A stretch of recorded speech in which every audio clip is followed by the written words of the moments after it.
Rajiva Vijay Sinha is a Member of Parliament and advisor on reconciliation to Sri Lanka's President.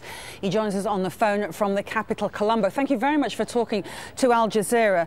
This investigation, this inquiry, this report has really been extremely damaging on the Sri Lankan government and the behaviour of the military. Why won't the government now allow an independent investigation to come into Sri Lanka to really find out what happened?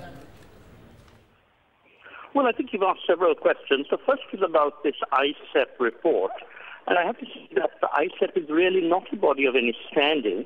And unfortunately, they put on the ISEP one name I recognize, Gordon Wise, who self-confessedly has a grudge against the Sri Lankan government, as you would know from his book, The Cage.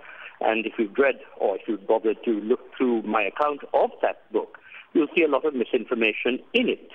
Your second point, however, is that the Sri Lankan government should have its own investigation, and it should do it not because of ISEP or Gordon Wise, who is, as I said, a very clear liar, but because our own LLRC, our Lessons Learned and Reconciliation Commission, has actually made that there are certain issues that need to be investigated further.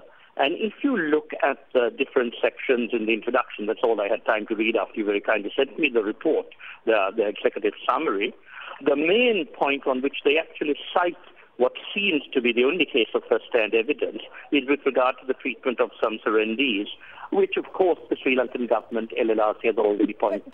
So I'm going to interrupt you. I'm going to interrupt you because the one thing you are saying is that the Sri Lankans want to conduct their own investigation, but constantly we've heard international criticism that that is not credible and there has to be an independent body going in.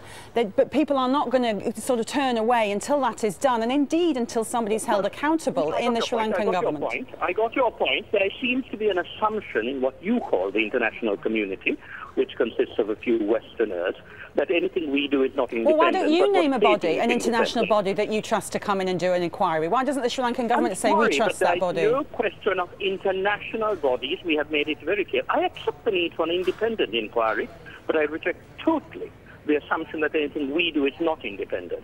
How dare you insist on such matters? But sir, your government's being accused, so how could it be independent? You're the ones that are being brought to book. Well, my dear lady, in any country it is normal to have your own internal inquiry, and only if it doesn't seem to be independent you have it. We had allegations about LLRC.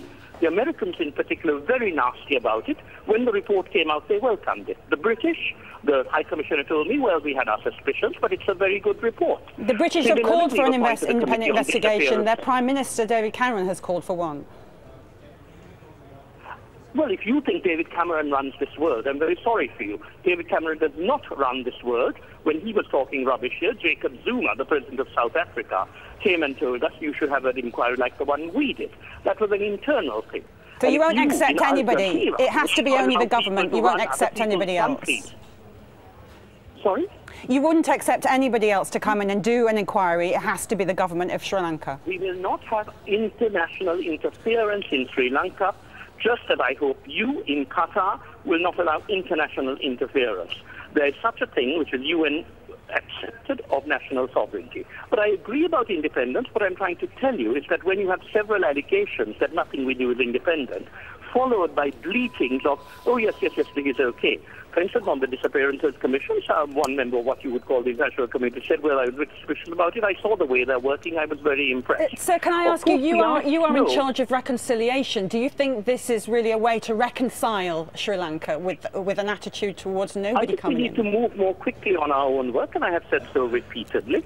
I have also pointed out that there are other ways. It is not only about war crimes. I mean, you people in the West, and I'm sorry, Al Jazeera seems to have this disease as well now, which is a pity because you were so much more civilized during the war as opposed to Channel 4. But you people think everything is about war crimes. It's not. It's about reconciliation. And reconciliation has many aspects, including working with the survivors. We were criticized by Stephen Rapp. I was, recently talking to the High Commissioner of Rwanda, who said they have their own problems with Stephen Rapp, because the Americans have a one-size-fits-all for everybody except themselves, and don't you fall into that trap. Okay, thank you very much for talking to us. Reconciliation, and it is not about vindictiveness, it is about working towards a common future. Okay, Rajiva Vijay Sinha, thank you very much for giving us your thoughts on Al Jazeera.